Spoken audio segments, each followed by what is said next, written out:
सुदूर पर्वतों के बीच स्थित एक रहस्यमय जंगल में एक महान तपस्वी महर्षि वशिष्ठानंद निवास करते थे। उनकी साधना इतनी प्रबल थी कि देवता भी आशीर्वाद लेने आते थे। लेकिन एक दिन एक घटना घटी जिसने उनके जीवन की धारा को पूरी तरह मोड़ दिया।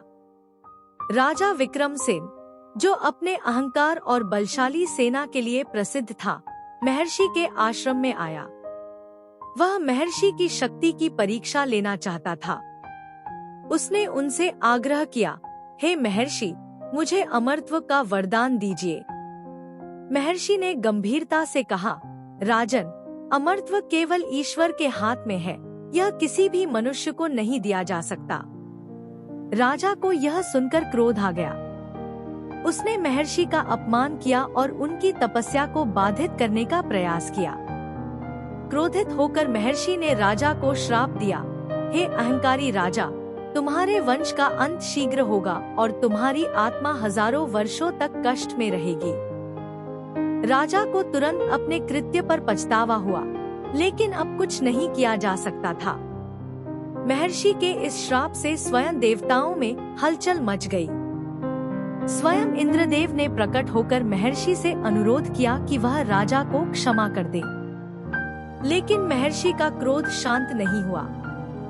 देवताओं ने महर्षि को चेतावनी दी, हे महर्षि, बिना उचित विचार किए श्राप देना अनुचित है। इसलिए अब स्वयं तुम भी इस श्राप के प्रभाव में आओगे। जब तक कोई आत्मा अपने संपूर्ण त्याग और सेवा भाव से तुम्हें क्षमा नहीं करेगा, तब तक तुम एक प्रेत रूप में इस जंगल में भटकते रहोगे। महर्षि को इस श्राप की गंभीरता का एहसास हुआ, लेकिन अब बहुत देर हो चुकी थी। सदियां बीत गईं और महर्षि की आत्मा जंगल में भटकने लगी। रात को उनके विलाप की आवाजें पूरे जंगल में गूंजती, जिससे कोई भी उस क्षेत्र में जाने का साहस नहीं करता। इस जंगल को अब श्रापित जंगल के रूप में जाना जाने लगा। एक दिन एक युवा सन्यासी, जिसका नाम आनंद था, उस जंगल में आया। वह एक सिद्ध योगी था, जो ब्रह्मज्ञान की खोज में निकला था। जब उसने महर्षि की व्यथा सुनी, तो उसने उनकी आत्मा को मुक्त करने का प्रण किया। आनंद ने जंगल के मध्य में एक तपस्या स्थल बनाया और वहां कठोर तपस्या शुरू कर दी। वह बिना अन्न जल ग्रहण किए महीनों तक ध्यान और जप करता रहा।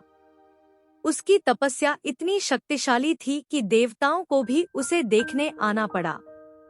आखिरकार देवताओं ने आनंद की भक्ति और तपस्या से प्रसन्न होकर महर्षि को क्षमा कर दिया और उन्हें मोक्ष प्रदान किया।